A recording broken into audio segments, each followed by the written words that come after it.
Yeah, good evening. Thank you, Chris, for that brilliant introduction. And thank you, everyone, for being here. Want to assure you that it's going to be worth your time. And I want to especially thank every one of the Natural Intelligence Systems team, every one of us. I mean, for putting this together and the relentless, sleepless nights of effort, of strategy, to ensure that this becomes a reality. Not just this webinar, because this webinar is more like a showcase, a launch pad. We have a lot of stuff that the team has been working on, and you get to hear about those innovative ideas, innovative initiatives, at the end of the webinar. That's why Chris said you should stay put and be patient to the end of the program. You would be amazed and you'll be enthralled by whatever we're going to be presenting and offering to you. Okay, thank you. Welcome once again. Let me just on a lighter note. Someone said, I mean, and I'm sure a number of you, that I know or that know me in different sectors or in other sectors will be wondering, so someone said, as in, what do you even do? I don't understand. Are you a psychologist? Are you an entrepreneur? I mean, the guy was confused, when he saw this profile. So this profile is the profile for this, event, this webinar. So there are many parts to Tony. Of course, for the purpose of this webinar, just attune your mind, condition your mind that I am a psychologist of authority. I am a natural intelligence practitioner focusing on network science, focusing on systems thinking to be able to bring several things together, right? To be able to integrate science, to be able to integrate ancient wisdom, to be able to integrate technology, even AI, to ensure that we live and we put forward our best foot in the world and get to actualize our potential. So that's the purpose for which I'm here. And I also told the person, this natural intelligence system actually enables every other thing that I do, because I'm a practitioner of natural intelligence systems. And because I'm a practitioner, I'm able to do incredible things, right? And I also want to assure you that if you absorb the principles of natural intelligence systems, you will be able to do wonders in the world. You'll be able to do good in the world. You'll be able to do good for yourself, for your family, for your workplace, for your nation, and for the world at large. Okay, thank you. That said, I'm going to go straight to the business of the day, which is our presentation on the mental health revolution, pioneering a new system of healing based on natural intelligence systems. Well, we say based on natural intelligence systems because, I mean, we have studied almost every mental health system in the world, right? And what we have created, what we have developed, we've not seen it out there, right? Not to both. That's why we say it's based on natural intelligence system. So we're going to be seeing all this because it's an integration of a lot of stuff. Very dense, very dense, very dense. And I also want to say this. Let me just present. Sorry. Put the slide. Okay, let's see. Okay, so can you see the slide? Can you see the slides? Yes, sir. Yes, okay, please. Perfect. Thank you. Okay, so that's the topic, the title. So these are content for today, or introduction and some orienting thoughts. Then 2 is shifting from the outdated model. And then 3, we're going to be postulating a unifying theory of mental illnesses, all mental illnesses, whether it's depression, anxiety, ADHD, post-traumatic stress disorder, what's it called? Alzheimer's disease, Parkinson's disease, all fall under mental illnesses.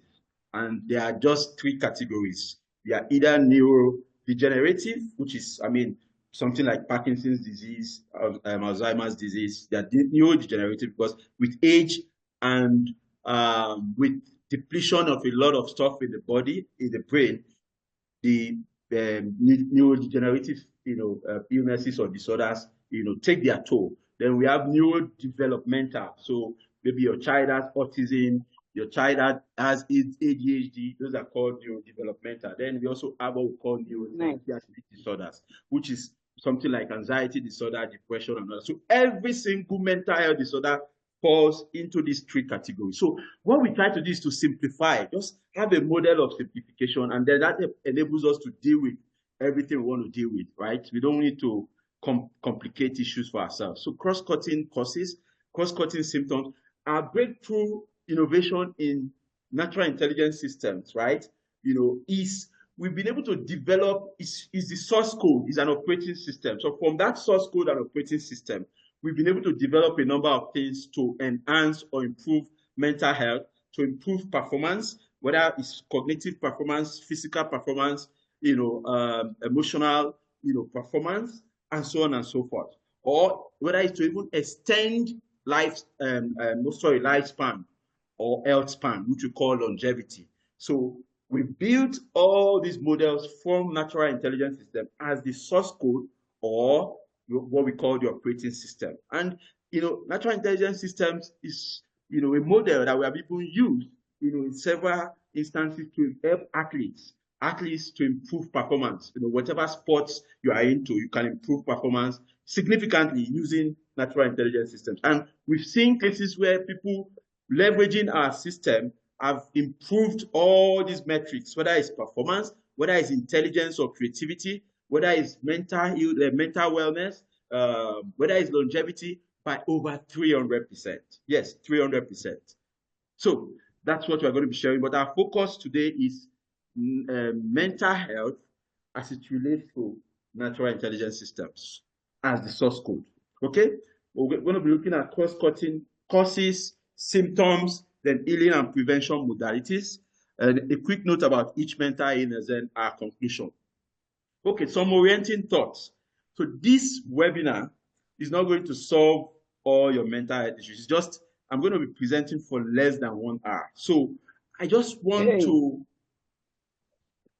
fan your curiosity. I want to stimulate your natural intelligence system to start to see things differently when it comes to mental health. Because like people will say, there is no health without mental health. And because the brain, mental health, is the most demanding organ in the body. So anything you do, it has very high standards. So anything you do to support, to optimize the brain actually affects every other part of the body significantly, right? So it will set you on a new journey. So I don't expect you to know everything, and I don't expect you to solve all your anxiety problems, depression problems. No, not at all. But you start thinking differently, and you start to explore a new pathway. And we are going to also welcome you to join, the family, to join the revolution, to become ambassadors.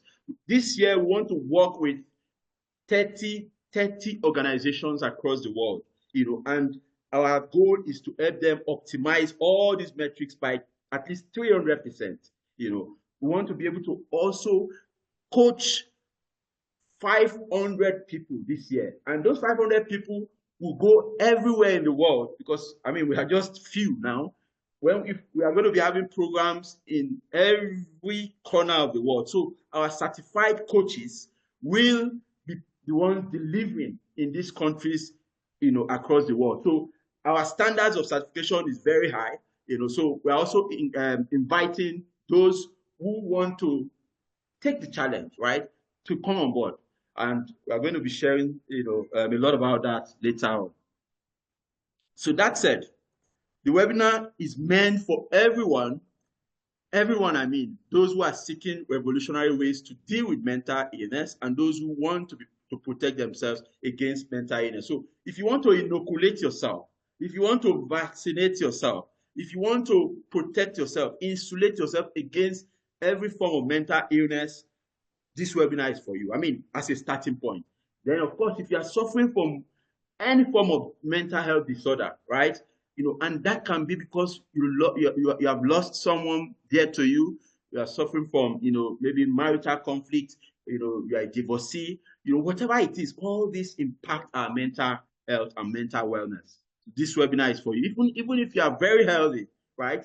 The statistics show that at least 1 out of 2 persons in the course of our lifetime will develop a mental health disorder. So meaning that the probability that you would develop a mental health disorder, even if you have not, in the course of your life is 50%. So which means that you must be able to take preventive measures. Okay, mental illness affects all of us, right? And either you've personally struggled with it, or you have someone, a loved one, that has struggled with it or is struggling with it. No one escapes it. And mental health problems can lead to a lot of stuff, right? From alcohol, drugs, substance abuse, and all that, even sleep issues, right? Speaking to you, I've experienced several kinds of mental health disorders, mental illnesses, and maybe I'll say this for the first time. I will not have said it to anyone, or maybe just 1 or 2 persons. So at some point in my study, right, undergraduate years, so I went into medical sciences, and because I was experiencing a lot of these issues, right, I was doing very well. Externally, everything was going okay, but I knew that I was really struggling. I had, depression, OCD, obsessive compulsive disorder. At some point, I suffered from real depression. So a lot a lot of stuff I experienced then led me to start to study voraciously, right, about mental health, and so on and so forth. So I told myself that I would like to pursue a career in this space and develop something. This is what I said many years ago, more than 20 years ago. I want to develop something that will be a game changer, because a lot of mental health interventions, right, lead to relapse. And the statistics have shown that even more than 60% of cases where they treat you, there is a relapse because we don't go to the root cause. So what happened? I after smashing 100 level, right? Because you start, even if you are going to medicine, engineering, and all that, in OAU, you start from sciences. So all the science courses, physics, chemistry, and all that. I smashed everything and all that. So going into 200 level, right? I actually changed my course of study to psychology. And it was very confusing to a lot of people. So let me park that there. And that was because deep within me, I knew that someday I will create something revolutionary out of psychology. That was how and why I studied psychology. Otherwise, I would have become a doctor, a medical doctor today. But maybe, I mean, I wouldn't be able to come up with the breakthrough ideas, the innovation that I would have come up with. And maybe I wouldn't have even been able to go to Harvard University, which is, for me, one of my greatest achievements, right? Temporarily speaking, what's it called? Worldly speaking, in quotes. That said, let's go straight. I'm looking at time. Globally, 1 in 6 persons experience mild to severe mental disorders. 1 in 6 persons. And Chris already said about 1 billion people in the world, right? And this is at every given point in time. So today, I may be suffering from mental health disorder. I may be part of this 1 in 6 person. Tomorrow, it may be you. So at every given point in time, 1 in 6 persons. So which means that in the course of our lives, statistics have shown, research has shown that, at least 1 in 2 persons who experience mild to severe mental health disorders. And it may be a neurodegenerative, a neuropsychiatric, or a neurodevelopmental disorder. I hope we now know what that means. Okay, if you're not going on with anything, just go with those 3 categories. Depression and anxiety have doubled in the last decade, and we all know why, right? Even though there are advances in science, the food we eat, the light we're exposed to, the toxins around the environment, everything is conspiring against us. The screen time. These days, teenagers are even suffering from, I mean, mental health disorders unheard of because they are always on their phone, always on their screen. That's one of the major factors, right, that lead to 12 billion working days is lost every year due to depression and anxiety alone. Some of us, we suffer from mild depression, anxiety, it may be sleep disorders, it may be chronic fatigue, all these they have to do with some mental health disorder. We lose productive days. We go to work, people think we are working, but we spend at least, 20 to 30% of our time agonizing, ruminating, and so on and so forth because of these disorders. Mental health issues cost the global economy $1 trillion, and Deloitte, the global consulting firm, has predicted that if we continue the way we are going, if nothing is done, the world will be losing, it will cost the global economy $14 trillion by 2040. $14 trillion from $1 trillion. So that is to tell you that there will be an acceleration, right, at unimaginable pace. So we must do something. But what is most important to note is that what we are doing right now is not working. And even the experts in the field, the authorities in the field are beginning to own up that, we have been actually looking in the wrong direction. That's why we have misled a lot of people. It's just like, a pastor or a man of God, you have misled, your congregation or the flock for, decades, telling them that, I'm just giving an example, there is no hell or there is hell, and at the end of the day, you find out, there is hell or there is no hell. You have to come back. But it takes humility, because when you were postulating then, you were postulating as a man of God, an authority. So the same with the scientific world. So even the top professors in the field, they are beginning to see things that has more or less dismantled everything that people knew before now. Okay, let's go. Okay, I want you to do a quick self-assessment. So we have a continuum, we call it the continuum of mental health. So look through from the right to the left and look at the indicators of each: mental fitness, healthy, reacting, injured, and illness. So look at it and just silently assess where you are across this continuum. And this is one of our innovation, right? We want to be able to get people to assess themselves and to see where they are on the spectrum. And based on this, we can now propose therapeutic models, right? That is integrative. So look at it. Okay. When you are mentally fit, you are resilient. You are more or less you are on top of your game. Nothing can shake you, regardless of the stressors, regardless of the darts thrown, towards you. You still stand firm. You still stand fit. When people insult you, when people overwhelm you at work, you are facing stressors, your boss is against you, you go home, your wife or your husband, you have conflict and all that. You are inundated, on all sides with stressors.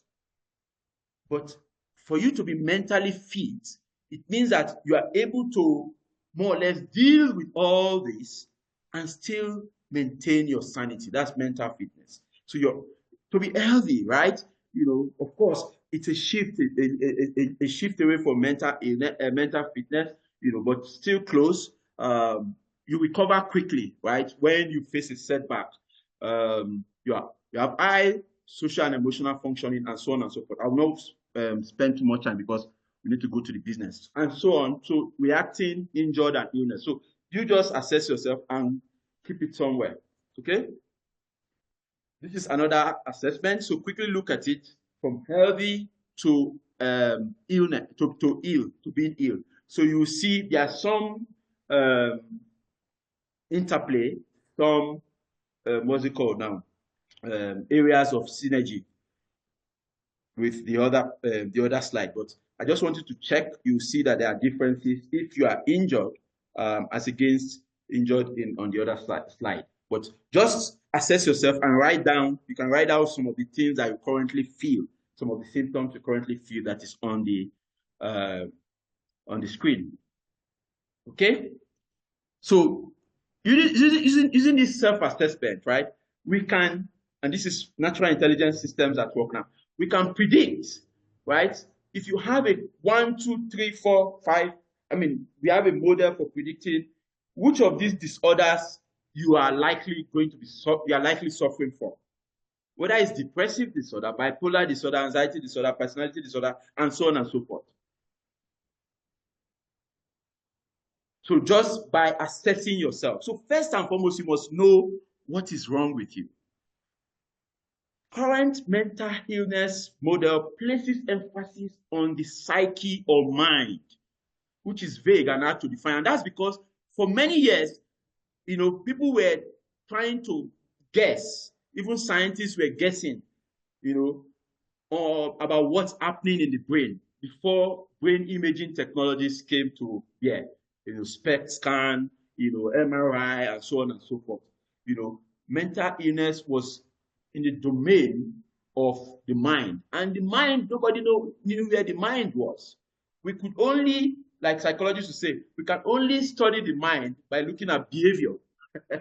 So they were looking at behavior and then trying to extrapolate, oh, this guy is incoherent. So what could be happening?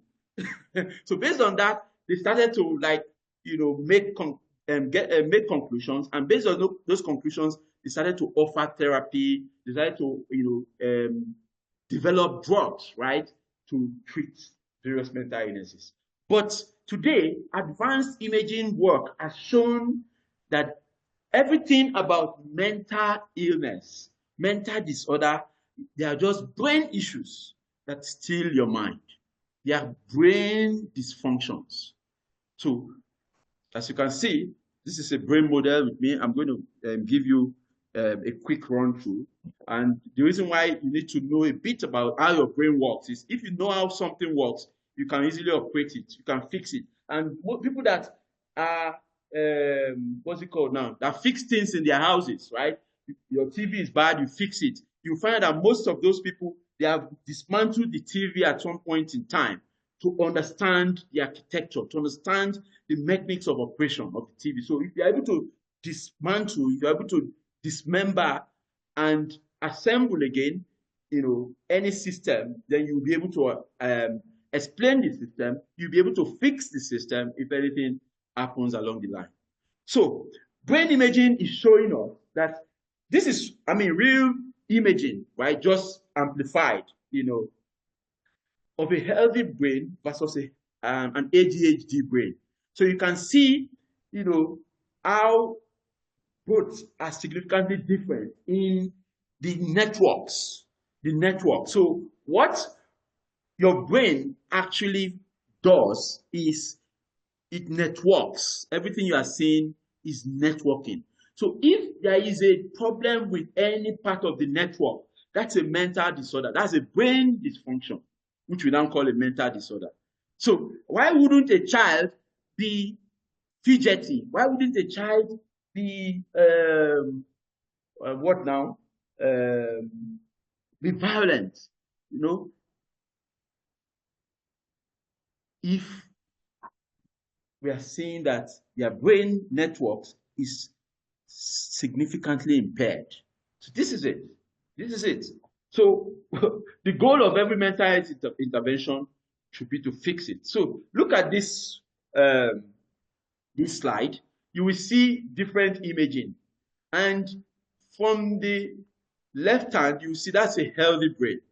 And then, I'm not sure which is which, but a brain here is an anxious brain. Severe anxiety, severe depression, that's the second one. Then the brain, the one on the far right, is a brain with OCD. What we call obsessive compulsive disorder. So essentially, if we actually do a snapshot, do a SPECT scan, or what we call functional imaging, you will see that this is what's happening in different people with brain disorders. For people who have healthy brain, the one to my far left, I don't know where it is, on your screen, but it's to my far left here. It's a healthy brain. The networks, everything is intact. So what causes this brain dysfunctions? We are going there. Okay.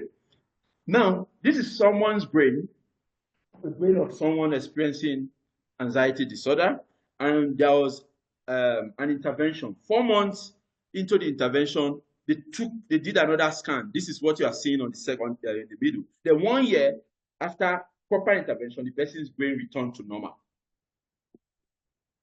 So essentially, it's a brain dysfunction issue.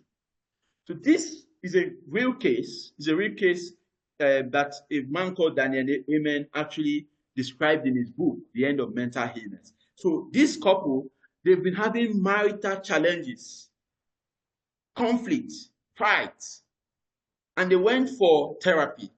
And the therapy failed continuously, repeatedly, consistently. The therapy failed until they went and did a brain scan. This, my friends, is the brain of the wife, and this is the brain of the husband. So the therapy will not work because fundamentally there is something wrong with one of the brains. Are we on the same page, please? Are we all on the same page? Yes, sir. Yes, sir. Okay, very good. So you can see. So marital therapy failed. And that is why you see, okay, contextualize it in any sphere of life. You go to work, you're wondering why you cannot focus. You're wondering why your rating, your performance rating is consistently below performance because your brain is not working well. There is dysfunction somewhere. Any little thing that happens, like some years ago, a client of mine, she came, she was telling me that, she's highly accomplished and all that, but she doesn't know every time she travels, her husband will be calling her like every minute. Where are you? Where are you? Please put on the video. I said, later on, right? We realized that the guy was suffering from obsessive compulsive disorder, which now led, yes, to insecurity. So when his wife is away, he'll be imagining. Let me not say what he will be imagining. But anyway, this is it, ladies and gentlemen. This is it. So before and after, so the man went to fix the problem through an integrated model, not just psychotherapy and all that, an integrated model, and we're going to look at that. So before, and then you can see after. So, and this is like, I think, a few months later, and later on, his brain became perfectly okay. So here we are going to be hitting the nail on the head gradually. Some predictive models. 209 psychiatric patients were examined. Their blood level of vitamin D was examined. Do you know that 75.5% of these psychiatric patients had vitamin D inadequacy or deficiency? Yes. So I'm leading you now to the real causes of mental health disorders. We have not been looking in this direction before. When we say psychiatric patients, I think people that are in that are hospitalized, right? And maybe they are suffering from delusion of grandeur. They are suffering from paranoia and all manner of mental health disorders. They found out that 75.5% of had vitamin D inadequacy. And let me say this, that the probability that you have vitamin D deficient is 50%, because globally, vitamin D deficiency is a big problem. Forget about the fact that we live in Africa, there is a lot of sun, but our pigmentation, our melanin, right, is also a disadvantage. I don't know, in nature, God finds a way to, I don't understand. You know, the white people, Caucasians, right? So if they stay under the sun for 20 minutes, right, they can get the dose of vitamin D that they need for the day. But you and me, living in Africa, in tropic temperate zones, they are tropics, we need to be in the sun 3 times longer to be able to get the same level of vitamin D that will serve us for the day. Anyway, let's leave that. And that is why supplementation is really key. They say take vitamin D supplements because we don't absorb enough. And that is causing a lot of mental health issues that you're seeing. 104 adolescents with psychiatric issues. 72% of them had vitamin D deficiency. Now, this is a landmark study. A landmark study, 10 to 12-year-old kids, they were studied, and they found out that these kids had what we call insulin resistance, right? You know, that's a topic for another day, but it's one of the predictive factors for mental health disorder. There's a reason why. It's just that we cannot cover everything today. Do you know that they followed these 10 to 12-year-olds, they followed them until they got to their 20s. So, which means some of them didn't have insulin resistance, some of them had insulin resistance. So those that had insulin resistance at 10 to 12 years of age, in their 20s, they were 500% likely to develop a psychiatric disorder. So, well, people will say insulin resistance has to do with diabetes. You can say, well, true, yes. But even in the brain, Alzheimer's disease is now called type 3 diabetes. And there's a reason, because what typically happens is that in the brain, there's a lot of energy demand. The brain uses, the most energy. And that energy comes from either glucose or, fat, right? Glucose or ketones. And when your system is insulin resistant, your body, your brain, the cells cannot absorb effectively the glucose. So what that means is that there is a lot of circulating glucose in the blood, then there is not enough to power the brain. I'm just simplifying it. So that is the number one cause of most mental health disorder, because the brain is not getting enough energy. The brain is energy demanding. 70% of adults, so that's a landmark study. And we have those of you who are very research oriented, you want to get these studies, we'll share with you.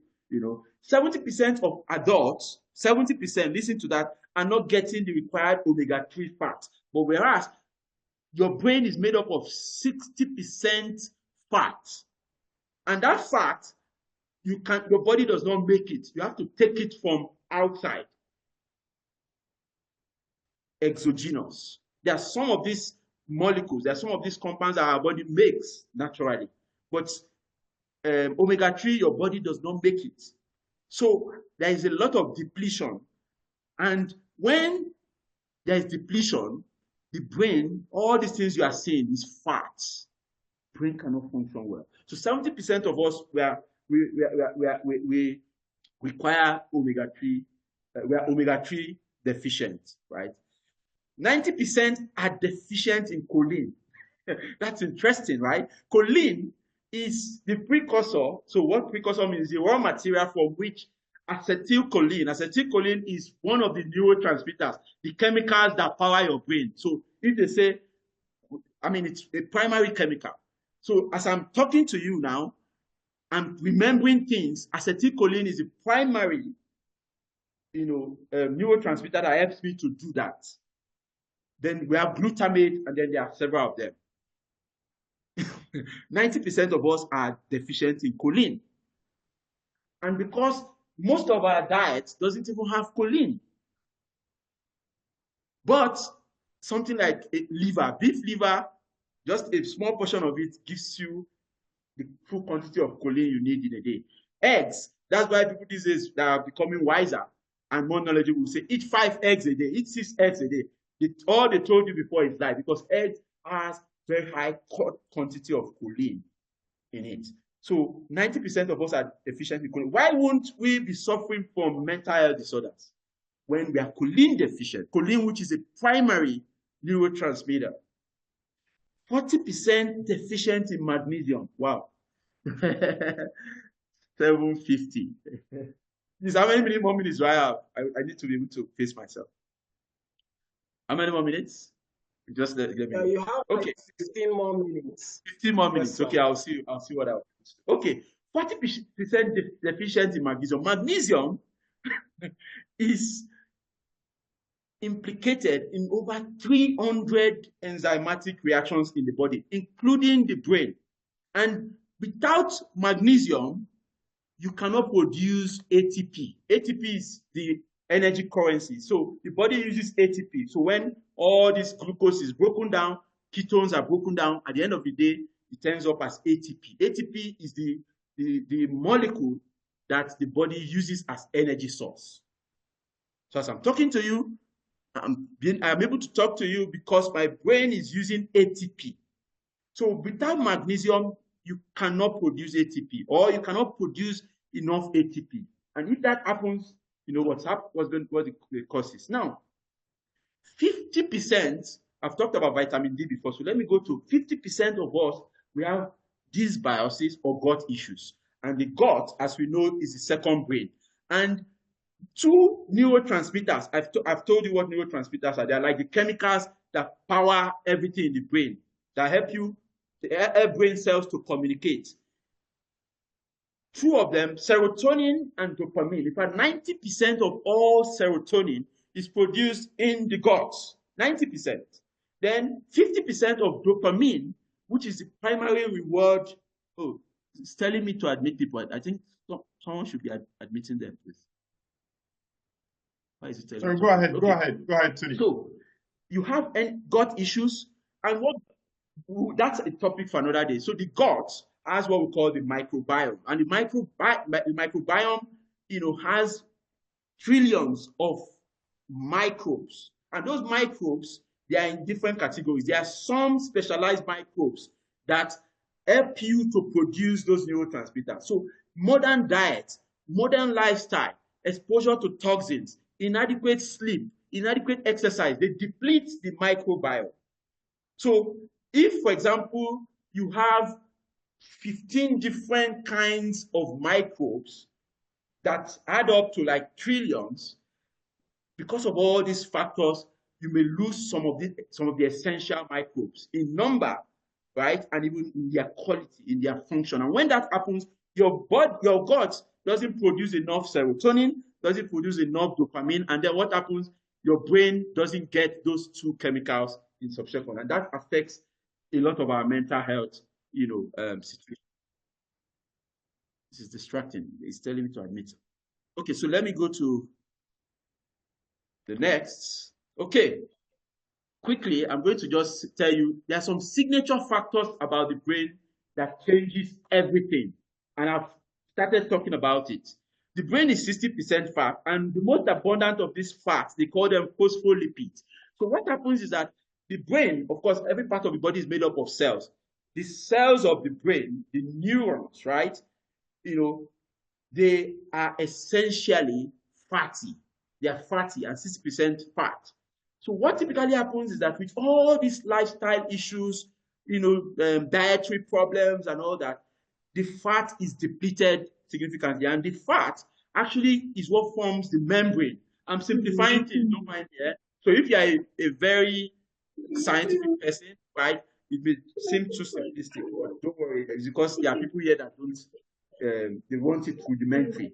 So essentially, this fat is depleted over time and with age.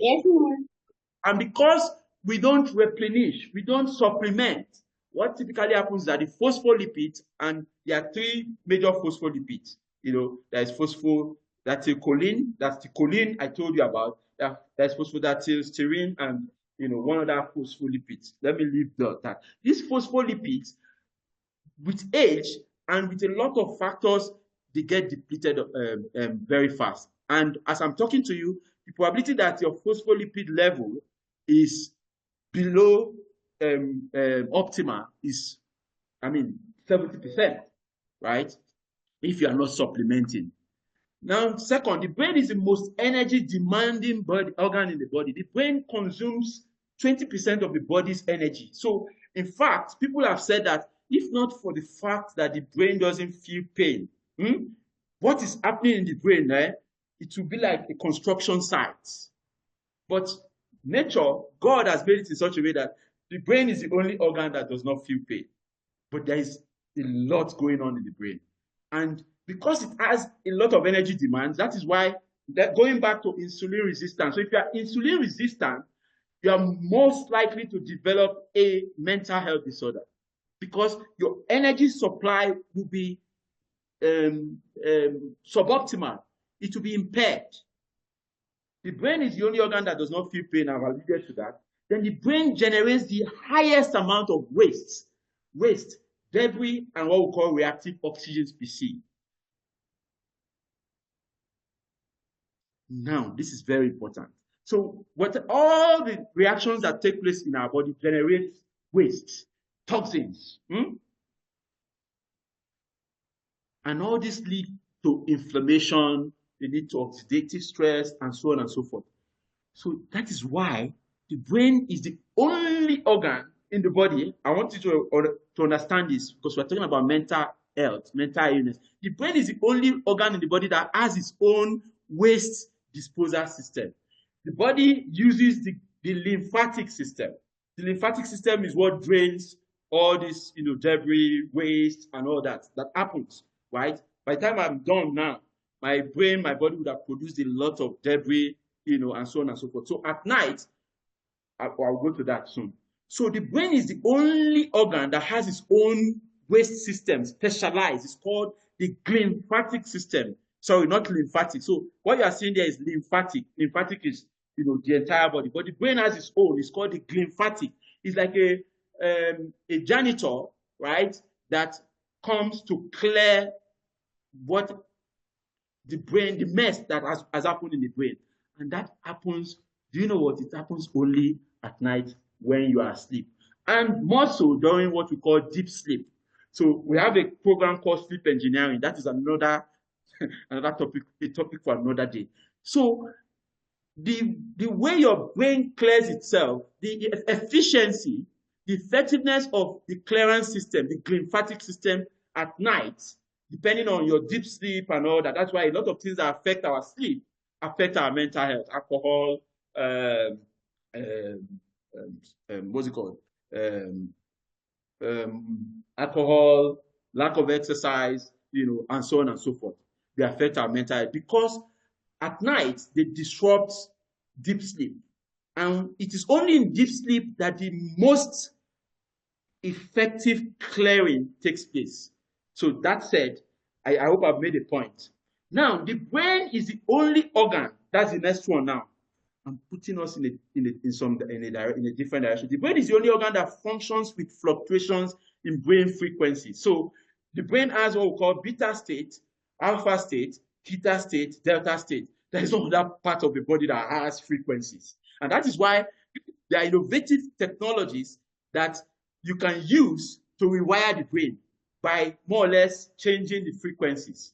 Most mental health issues, they predominate in the beta state, because the beta state is a state of arousal, is a state of irritation, right? So, but in the alpha state, right, which you can induce, it's unfortunate we don't have time, but don't worry, we have a lot, ahead of us. So, the brain is the only organ that functions with fluctuations in brain frequency. So, if your brain frequencies are not synchronized, you are most likely going to suffer from a mental health issue or a brain dysfunction. Now, the final one. So that's why I said, well, what we have developed, right? We are proud to say that, it's difficult to see where people have brought all this together. The brain utilizes ketones most efficiently than any other organ. So, two fuel sources, glucose and ketones. But the brain, is a very efficient user of ketones. That is why they say that if you want to treat a resistant mental health situation, in fact, in cases where people have Parkinson's disease, Alzheimer's disease. They put them on a ketogenic diet, no glucose, nothing. So they only supply ketones to their brain. Within a couple of weeks, somebody that could not remember his son or her son, somebody that could not remember his name or her name, somebody that could not remember where they are, starts to more or less become aware, just because there is a shift in fuel source from glucose and ketones. Because in a mental health situation, in a mental illness situation, glucose becomes impaired. The brain doesn't use glucose, so it just wastes. It wastes the glucose that is supplied to it, and then because of insulin resistance, it doesn't deliver sufficient quantity. So let's leave that. Let's pack that. So all this now is leading us to a new era of mental health. Okay, let's look at the functional approach. How many more minutes do I have?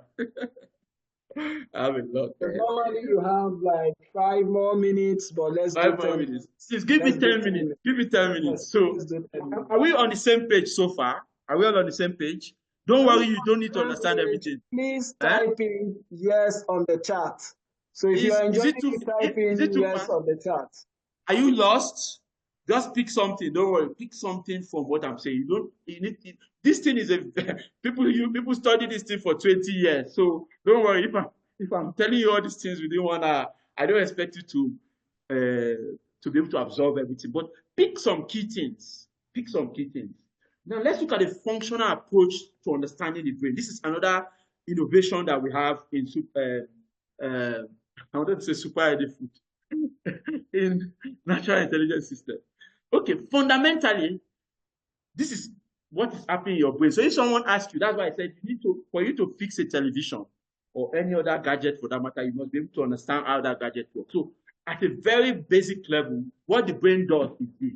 It takes in information, it processes the information, it stores the information and retrieves it. It is a supercomputer programmed with billions of commands and signals. I know the next thing to say because my retrieval system is working, which means that I've stored enough in the hard disk. And then my brain is able to process it very fast. Otherwise, in the case of like some mental disorders, you are not even able to remember or know what the next thing to say. So this is what the brain does, nothing else. And all this problem we are experiencing is because there is a problem in the way we take information, the way the information is processed, the way it is stored, and the way it is retrieved. That's what causes all these mental health disorders. So, what the brain does, the brain sends signals, commands and signals. So, the way I'm moving now is a command and signal, otherwise I will not be able to move. I wouldn't be able to do anything.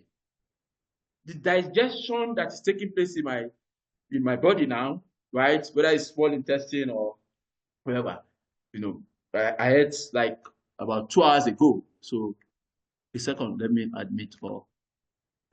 So, that digestion is based on a command from a part of the brain. So, the brain actually is the command center of everything. So, imagine that organ. We need to worship that organ. We need to adore it.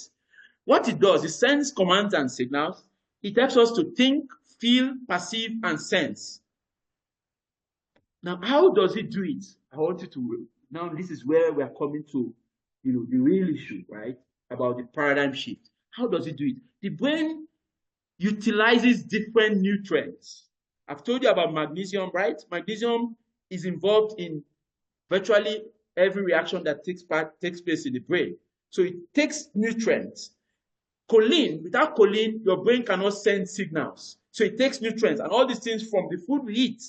And that is why people will say that the most important thing in your life is what you take in to your system.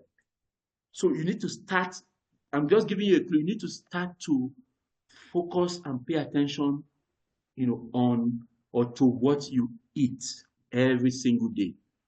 That is the only way out. So it utilizes nutrients. So this is how the brain thinks, feels, perceives, and senses. This is how it sends command and signal. It does this by taking nutrients and utilizes those nutrients. So I've talked about choline. I've talked about omega-3. Omega-3 is a fat. The body takes it in, and when it takes it in, if it goes to what's it called now? To form part of the membrane. So it increases what we call the membrane integrity of the neurons. And with that, you can be able to send signals fast enough, which means you can process, you can store, you can retrieve information. Then the brain now produces energy. So there is energy production and supply. So it is that energy that is the currency of life. That energy that is the currency of the brain. Without energy, nothing happens. So in every case of mental health disorder, there is what we call mitochondrial dysfunction. So in mitochondrial dysfunction, that's the energy center of the body, of the brain, anywhere, of the cell, sorry.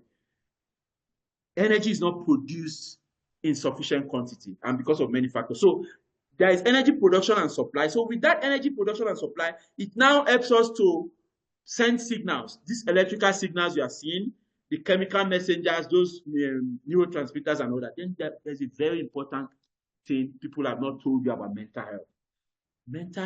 Mental illness is closely linked to blood flow. Blood flow. So if blood with enough optimal oxygen, right, and optimal nutrients, because what passes through or in the blood to the brain are just these two basic things, right? Nutrients, all these nutrients, they go through the blood. The oxygen also goes through the blood from the lungs. So what happens is when blood flow is impaired, so you don't exercise, you eat all manner of junks that block your blood vessels, so meaning that blood supply to the brain will be cut. So meaning that you won't get enough oxygen. And don't forget, the brain uses the most oxygen. Your brain will not get the nutrients it requires to do all this.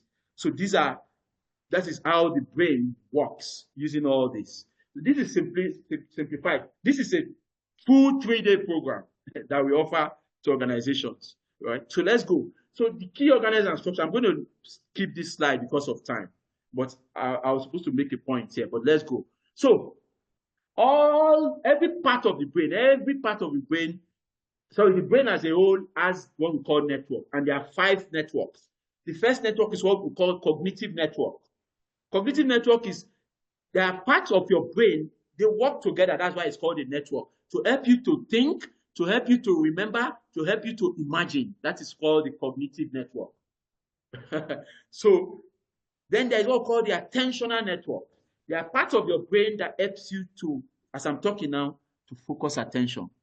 But when you have a mental health situation or condition, your brain is distracted, you can't focus and all that. Your attentional network is having problems. Then there's what we call affective network. Affective network is the emotions, feelings. There are parts of your brain that process all emotions and feelings. So in some mental health disorders, so I'm not going to go through everything.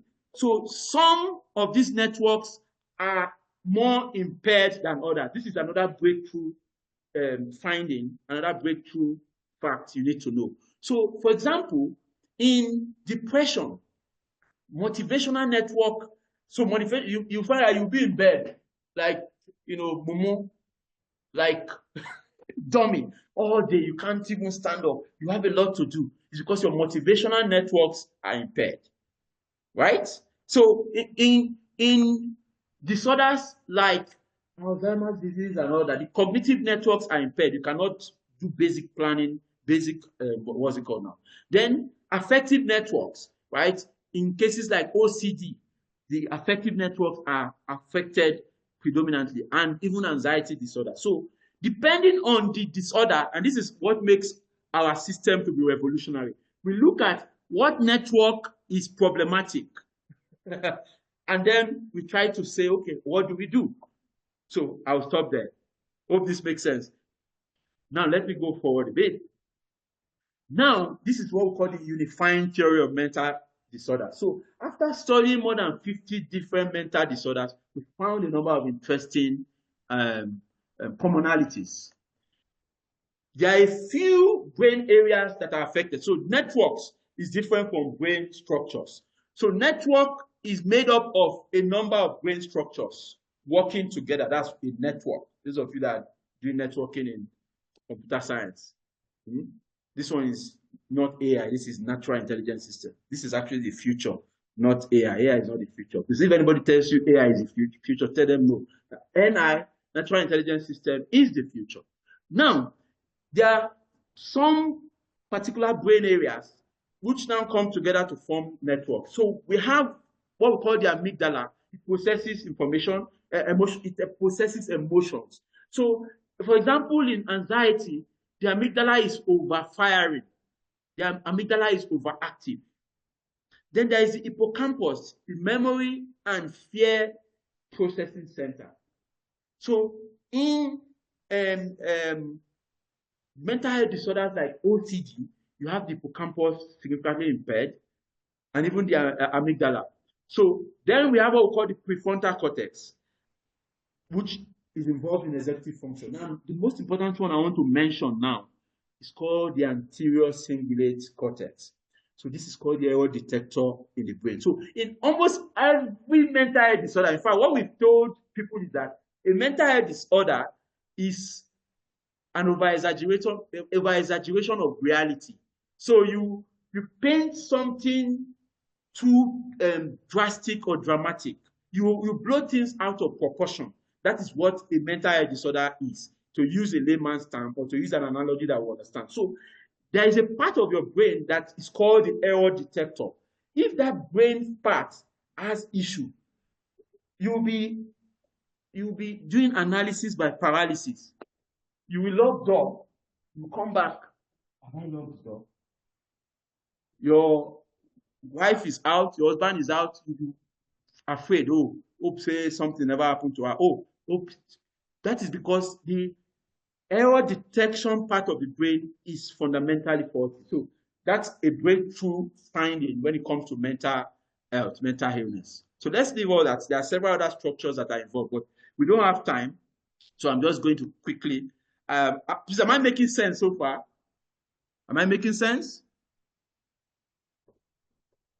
Please, in response, you type yes in the chat box. Okay. Please. If you're enjoying it so far, actually, this is the real deal. This is the real deal. So, and this is what we are teaching, and this is what we are going to be more or less integrating into our app we are launching, and we have a training program that focuses on this.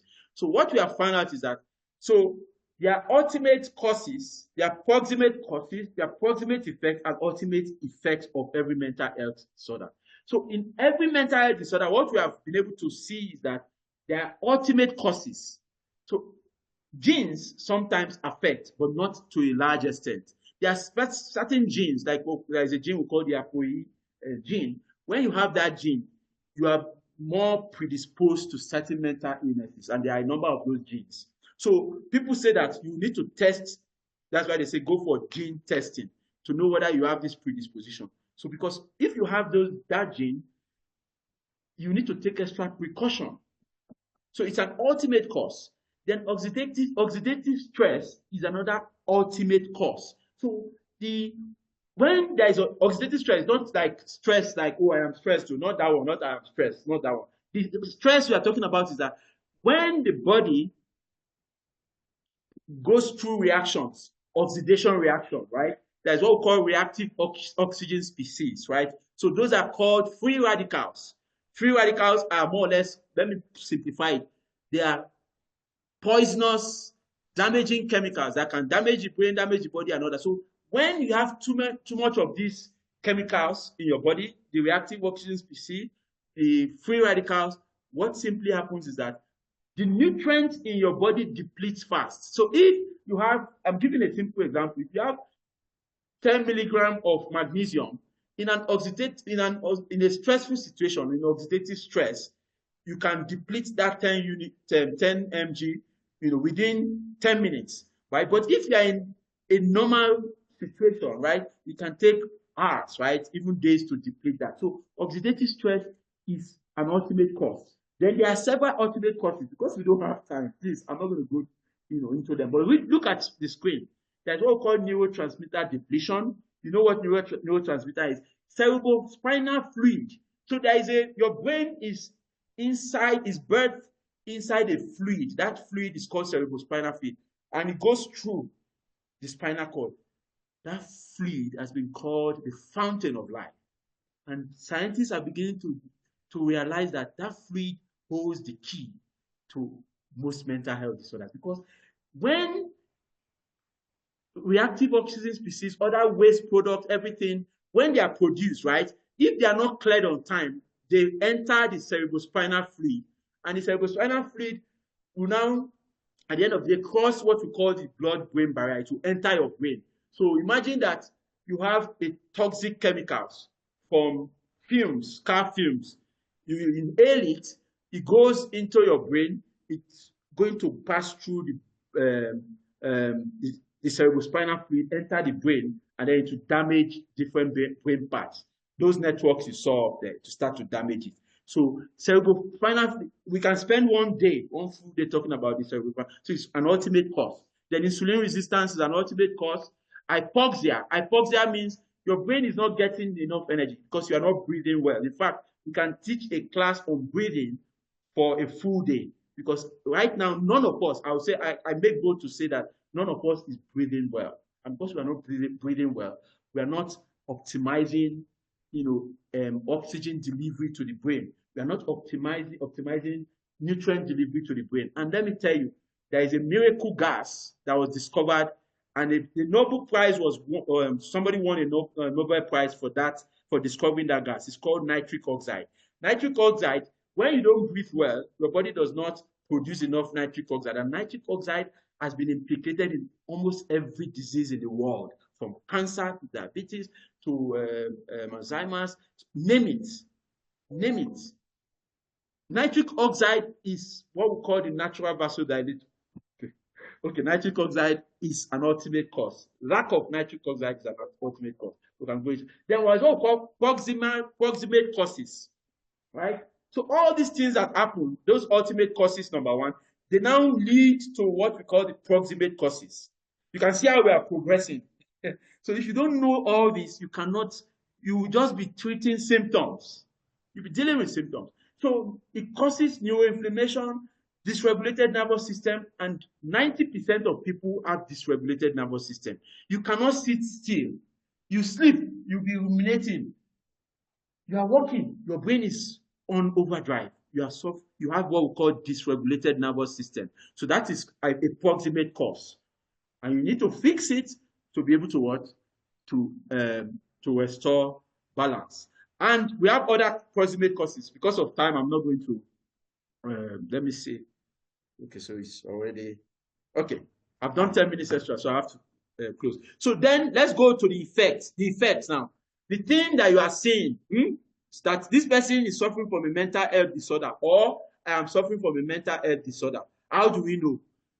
Misfiring of neurons. So the neurons, those electrical and chemical signals, they are just doing anyhow. That's what it means when we say misfiring. They are misfiring because of those two things, the ultimate cause and the proximate cause. So any one proximate cause, any one ultimate cause can lead to any of these mental health disorders. So you can imagine that it's a very integrative model. So dealing with one thing will not solve the problem. Okay. Underfiring of neurons. So in some mental health conditions, when you don't have motivation, the motivational network is affected. There is underfiring. In some disorders, there is overfiring. So then there is what we call loss of synaptic connection. So you see your brain works by connection. So I'm able to speak with you because there is a connection between one neuron and another neuron. It has passed the message that this is the next thing to say. So if there is no synaptic connection, right, I will not be able to remember anything. I will not be able to store anything. So in mental health condition, there is a loss of synaptic connection. Then let's go to ultimate effects. Ultimate effects now, oh, this person now, we don't colo. That's the ultimate effect you are seeing down there. Distorted thought patterns, exaggerated emotions, and anomalous behaviors. So all this is based on what we develop ourselves. So we can spend days talking about it, but this is what we call the last bus stop when it comes to mental health. This is the last bus stop. There is no other way, no other thing you can bring, because this is all about what's happening in the brain and body that is leading to mental health disorder. Okay, we don't have time, so let's go quickly to overarching goals for all prevention and treatment. So if you want to treat or prevent any mental health disorder, these are the goals. These are the things you should be trying to achieve. You can snap it if you want. You must fix your mitochondrial dysfunction. Mitochondria, in those days, in school, they said mitochondria is the powerhouse of the cell. Yes, it is the powerhouse of the cell. We didn't understand. More so, the brain has more mitochondria, the brain cells has more mitochondria than any other organ in the body. So when there is a dysfunction in the mitochondria, the organelle where energy is produced using ketones of glucose into ATP, when there is a dysfunction, a lot happens. Now let me give you a breakthrough study that was done in Stanford University. So there are people suffering from Alzheimer's disease. The reason why they use people with Alzheimer's disease is because it's extreme. Imagine somebody that cannot remember where they are. You cannot remember, this is my son or daughter. They took them in a landmark study and they fixed two things: insulin resistance and mitochondrial dysfunction. And after 3 months, it was a completely different human being, or they were completely different human beings. And then they continued to treat them, without any drug. They didn't use any drug, just a change in diet, a change in lifestyle, and a change in fact, these days you go to psychiatric hospital, they are still giving them food high in glucose, high in carbohydrates. And you want to treat somebody that has, even our doctors, we need to do better. Okay, you fix dysregulated nervous system. So that's another. When you are treating any mental health disorder, you must first fix a dysregulated nervous system. Let me explain. As I'm talking to you, as you are listening to me, we have emotions stored all around our body. In fact, a book called Molecules of Emotion was written by Candice Park, who won a Nobel Prize. Molecules of Emotion says that the entire body and brain is an emotional machine. So joy, sorrow, sadness is stored in specific parts of the body. And when it accumulates, we start to feel dysregulation. That's what is called dysregulated nervous system. So if you fix it through what we call somatic therapy are therapies that maybe can involve tapping, can involve a lot of as well called EMDR, eye movement, the desensitization and reprocessing is a form of is a way to release trauma. It's a way to release stored emotions in the body. And there are other ways too we can release stored emotions in the body. And when we do that, we fix our dysregulated nervous system. So we become less irritable. When people anger us, become more pleasant. So which means you need to focus on that. Then another goal is you must optimize blood flow to the brain. If you optimize blood flow to the brain through advanced, simple, intermediate breathing techniques. In fact, we have a specialized course on breath, because a lot of us, because we are not breathing well, because we are not doing the right things, we don't have we are not optimizing blood flow to the brain. So you must optimize blood flow to the brain in fixing any mental health disorder. Otherwise, you'll be relapsing. You think you are getting better, you get worse later on because you have not fixed blood flow. Then if you increase antioxidant level in the brain, like I said, the brain produces the highest number of reactive oxygen species or free radicals, waste products, toxins. So if you have high level of antioxidants in your body, so eat a lot of fruits and vegetables, take a lot of supplements, particularly B vitamin supplements, omega-3 supplements, and so on and so forth. And then there are specific foods that have very high antioxidants, like turmeric, avocado, so many of these natural foods, right? So if you can increase antioxidant levels significantly, it means that if all these things are happening in your body, the antioxidant, they are more like neutralizers. So I'm looking for that word. So they will be neutralizing a lot of all this. So let me give you a clue. Go online and ask Google or ask your AI chat, AI assistant, please give me the list of top 10 foods with the highest antioxidant level.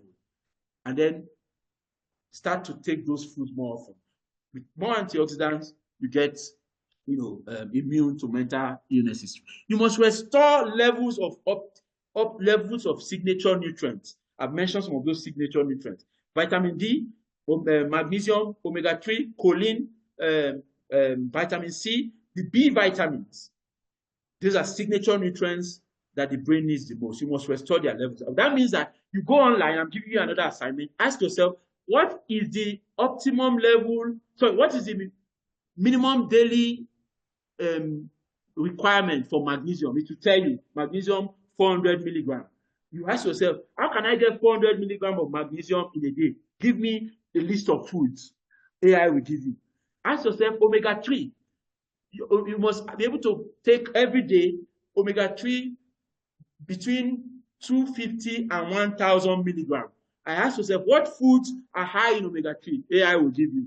Then ask AI to give you, what's it called now? To tell you how to achieve that 200 to 1,000 milligrams of omega-3. That's where I will stop. Then increase nitric oxide levels in the brain. Optimize lymphatic clearance, meaning sleep early, sleep well, avoid sleep distractions, and so on and so forth. Then there's what we call BDNF. BDNF is called brain-derived neurotrophic factor. It's the fertilizer for the brain. So just like fertilizers help plant to grow, the only fertilizer the brain has or needs is BDNF, and there's another one called nerve growth factor. So if you increase BDNF through like high intensity exercise, there are also certain foods high in antioxidant that can increase BDNF. So BDNF in the brain would help you to grow more neurons and to repair the damaged neurons. So those, so those pictures I showed earlier where there are damaged brain parts, BDNF, the fertilizer for the brain, will start to repair those brain parts and it will help you to increase the number of neurons. Increase BDNF. So this is what we do when we fix a mental health problem. We achieve all these goals. If we achieve all these goals, we are good. Okay. Mr. Tony, yes, I know we are on the road. Yes, time. Okay. I know everybody on this call will be angry with me to talking about this, but let me. This is the last slide. Yes. How to end all mental illness.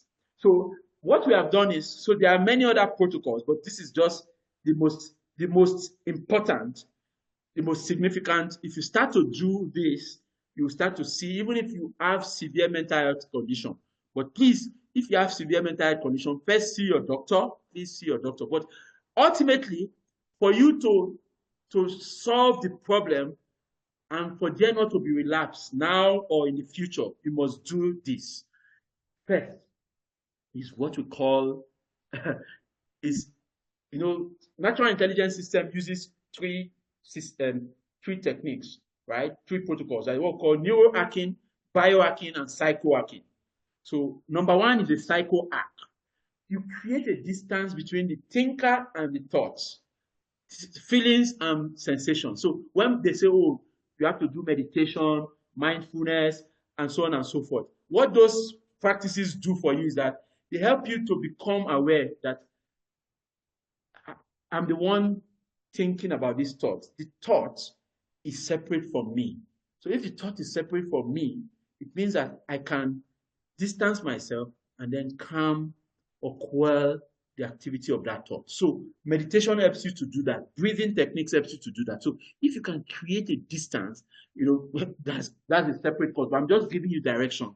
So when they say meditation, mindfulness, yoga, prayer, what all those things do for you is that it helps you to become aware that this thought is coming again. That's why we have all this cognitive therapy.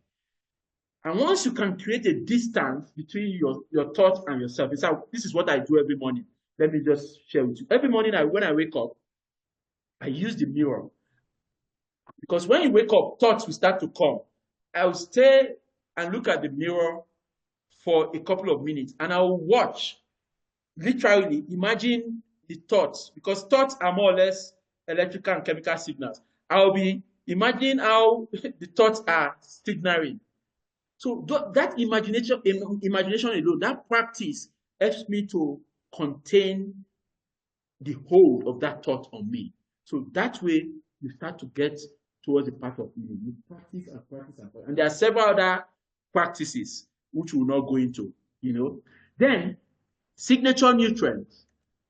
Omega-3, vitamin C, D, magnesium, choline, B vitamins, iron, and zinc. So all these signature nutrients, ensure that you are taking and having them in the required quantity every day. And like I said, modern diet conspires such that we don't have enough of all this. So you need to change your diet fundamentally.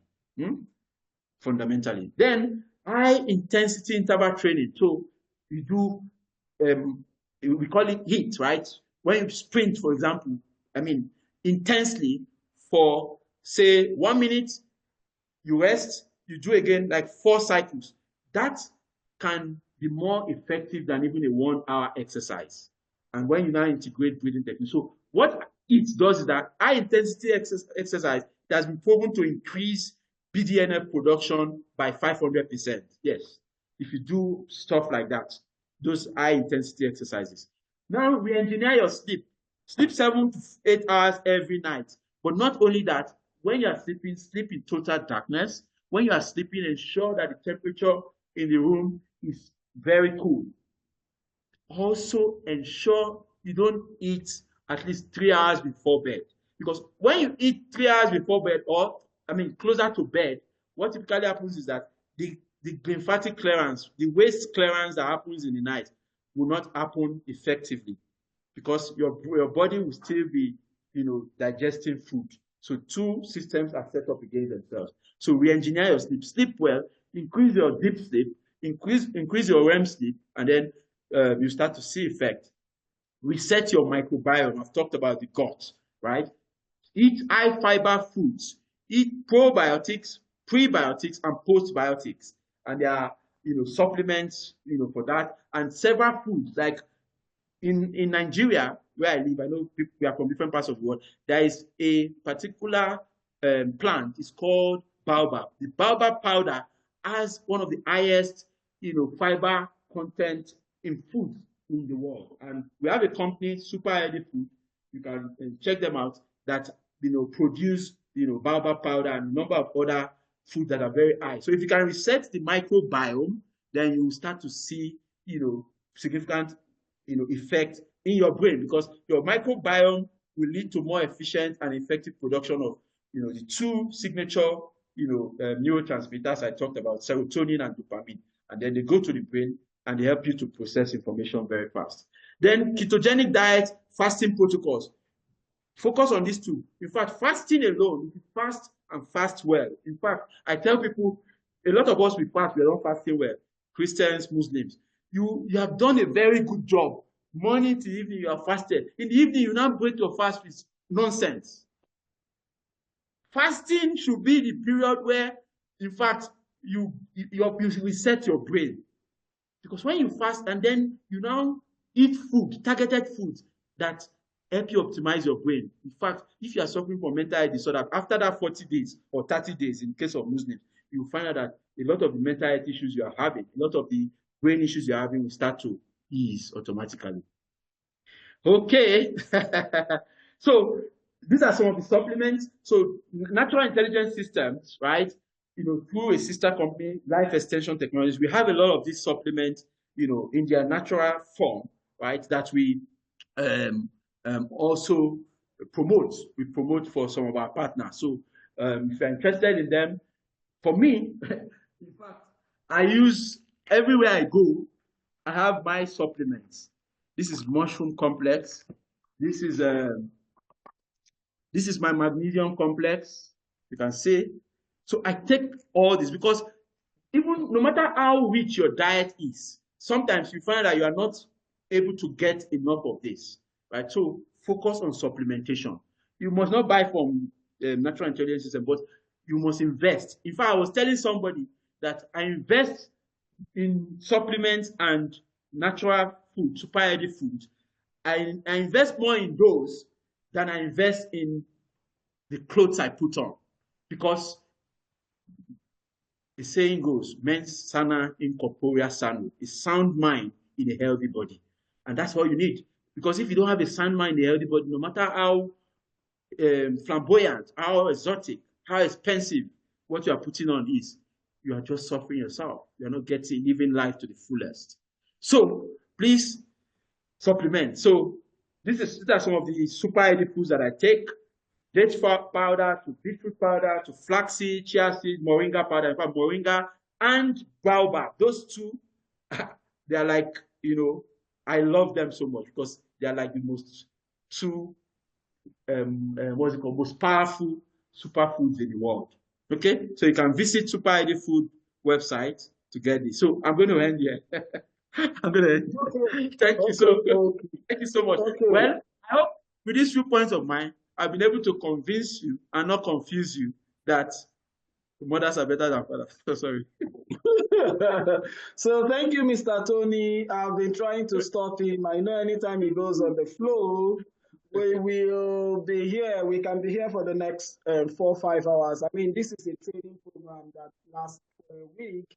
I mean, it's not something we just do. So we like you to send an appreciation on the chat box. So we keep moving on the program. So we'll wait for question and answer, please. If you have a question, please type it. For the want of time, we might not be taking voice questions.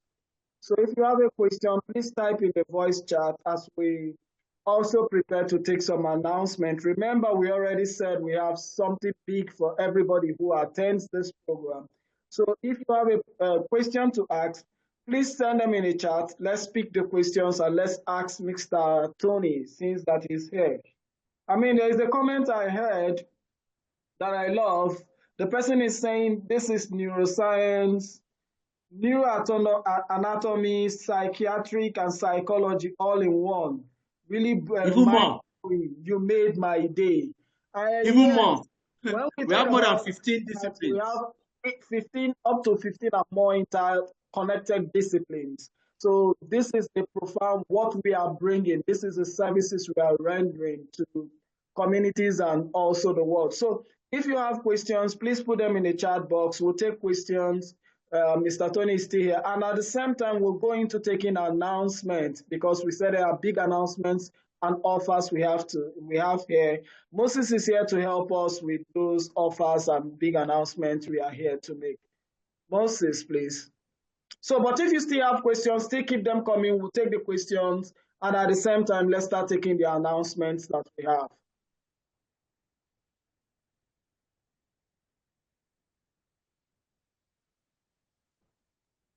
Thank you very much, Chris. Maybe you can, while we are going to give the announcement, you can quickly look at some of the questions there. So please, Tony, can you please stop sharing so I can put up the... Okay. Please stop sharing. Thank you. Yes, I've stopped sharing. Okay. Thank you very much. Thank you, everyone, for staying till this time in the meeting. Okay, some comments are coming, questions are coming. Yeah, some comments are coming, questions are coming in. One question. So, do you want to take the questions now? Somebody said, "Can I unmute and ask my question?" For the one if you can type in. Let's see whether we can take a question that has already been written here. Then once we are done, we can take a voice question if we still have the time. So somebody is asking a question here. The person said, "Thank you very much. Omega-6 of which one should we take?"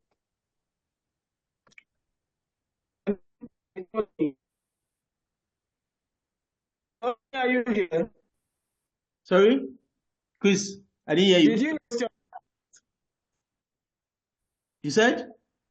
I think it's. you hear the question that I asked? No. Okay, it's like, okay, can you hear me now? Yes, better? I can hear you now, yeah. Yeah, somebody was asking, should the person take more of omega-3 or omega-6? Okay, very good. So omega-3, omega-6, right? That's what we call omega-3, omega-6. In fact, if you're encouraged to take more omega-3, in fact, take as much as, you cannot get what's it called now? You cannot get to toxic levels when you take omega-3. But omega-6 is toxic. That's all these our groundnut oil, soya oil, groundnut oil. It has high level of omega-6. That's one of the things you need to throw away. For example, I don't eat food cooked with any of these other oils except coconut oil, olive oil, or what's it called, avocado oil. Once you start to do that, you are reducing your omega-6 levels, and you don't even need omega-6. So that's what we call omega-3, omega-6 ratio. So in fact, researchers have shown that if you are taking a lot of omega-3 and your omega-6 is still high, that ratio, that imbalance will still deplete the omega-3 you are taking. So it will make a mess of your omega-3 intake. So reduce your omega-6 and then increase your omega-3. You can never get enough of it. Yes. Thank you. Okay, another person is asking, he said, please, may I know if there is any means in cooking that can the amount of choline in eggs is reduced or destroyed? Should there be a way I should cook my eggs? Should I cook it done, half done, in order to preserve the...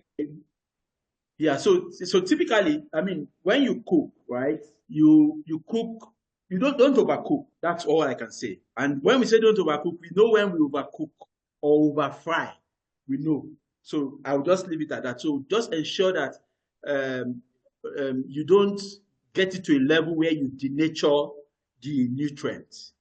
So when you cook for too high temperature for too long, it may denature.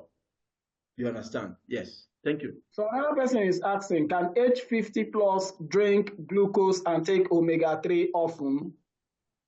Drink glucose and what? Like the glucose drink and take omega-3 often. Okay, so honestly, when it comes to glucose is a bad fuel. I will just put it that way. So it's just like the fuel that we use for car, right? Before you go into a filling station and you buy bad fuel. So to be plain and blunt, glucose is a bad fuel. So that's why they say eat less carbohydrates and you start to see changes in your life. But we take 70% of the food we eat in the world, in Africa, is carbohydrates. And that's what's causing the problem. So I would even say, in fact, in some cases, they have said that you don't even need carbohydrates at all, because from your protein and fat, you can make carbohydrates. You can make glucose. That's what we call gluconeogenesis. So from the protein you eat, you can make glucose. So people have said that if glucose is a problem, that's what has caused all our children today. They have brain issues, focus issues, is because we give them too much sugar, too much carbohydrates, and it's causing problems. So reduce it up to the barest minimum. In fact, if you want to do away with it, you do away with it. Nothing will happen to you. Thank you. Another person said,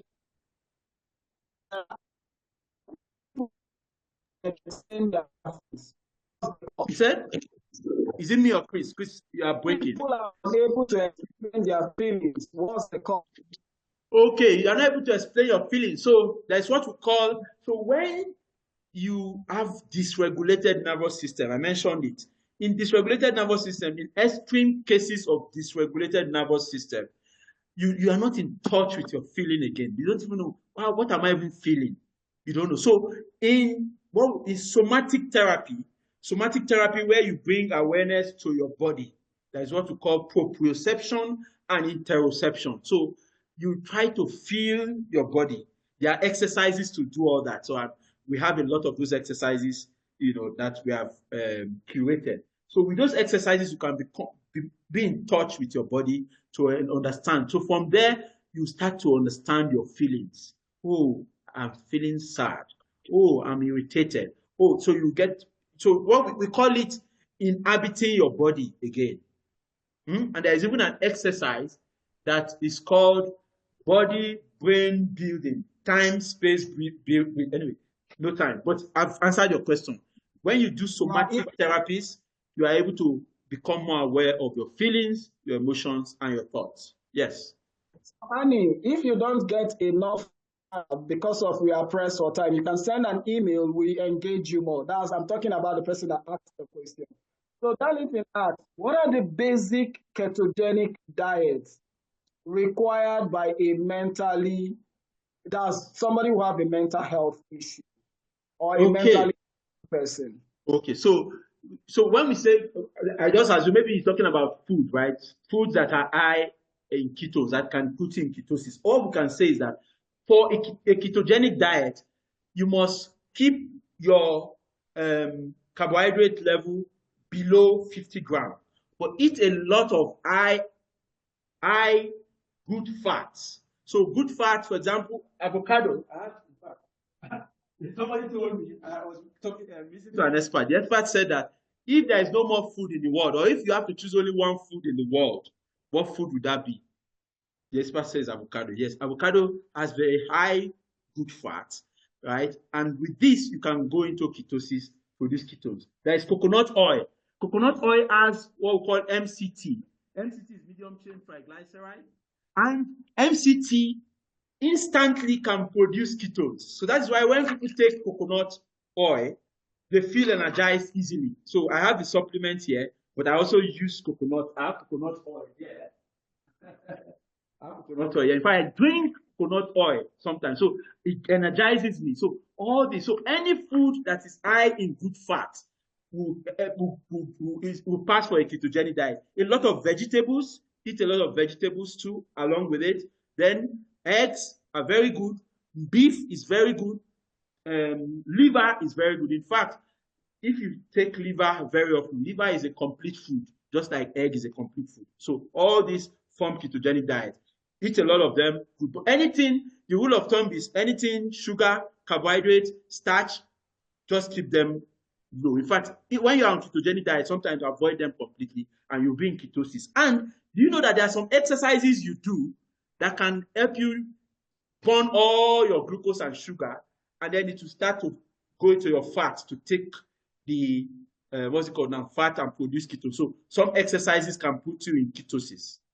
Yes, go ahead. So for those who are asking, I mean, more and more questions are still coming. So MCT oil. You can also get that from Natural Intelligence System, talking about our signature products. So you can also Natural Intelligence System, and they will help you with that. So another question here is talking about what's the way to tackle generational mental health issues? I didn't say generational causes, so. Okay, I know. So generational mental health issues. So generational mental health issues, to simplify, it's genetics. I've talked about the fact that there are some genetic predisposition. So some genes predispose people to mental illness, just like some genes. So as we have genes that make you more likely to have mental health disorder, there are some genes that make you to live longer compared to other people. So there are longevity genes, there are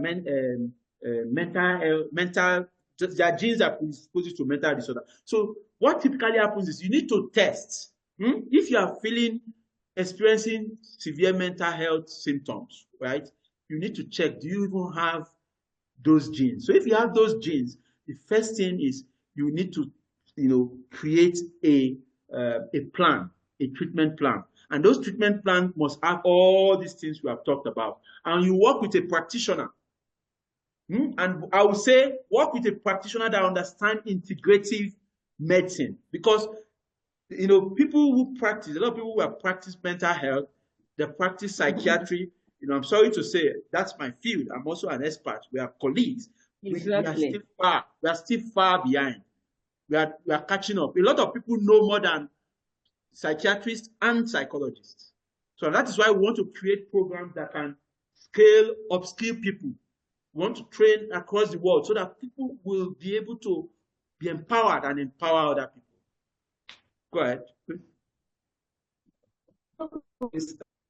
How can you can you recommend for someone aged 63 who, after doing acupuncture, began feeling pain on a part of her head, especially in your talk about food, supplement, and rest? So when you talk about pain, right? So there are foods that are natural painkillers. So there are natural painkillers, and a lot of that they block. There's what called COX-1 and COX-2. What's it called now?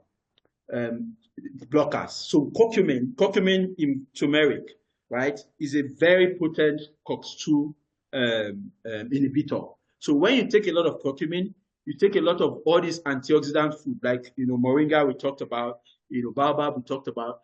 Then there is a second. Sorry, I take a lot of supplements, but like I said, I spend more on supplements and food than on any other thing. Ashwagandha.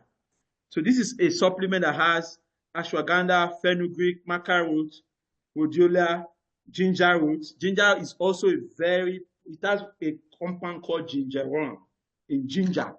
It's a very potent painkiller. That is why, remember, when you are suffering from what's it called, a lot of it. Let me not go there because of time. So ginger, black pepper, and all that. So take all this. These are natural painkillers. They will help you over time, but don't expect immediate results. But with time, your pain will start to reduce. Don't go and be taking ibuprofen, or what do people call it? I've not taken it before, so I don't know. Don't take all those things. Use natural painkillers, and over time, your body will start to adapt, right? To these painkillers, and you will feel less pain. In fact, there is a technique that we have developed also where you can use the mind to quell pain. You can use the mind and that's why a lot of these people that when they say shoot me, no go enter, or cut me, no go. So actually, it's not anything diabolic. They have mastered the mind, and the mind can be used to more or less bring the body into a state where you don't even feel pain again. So let's leave that.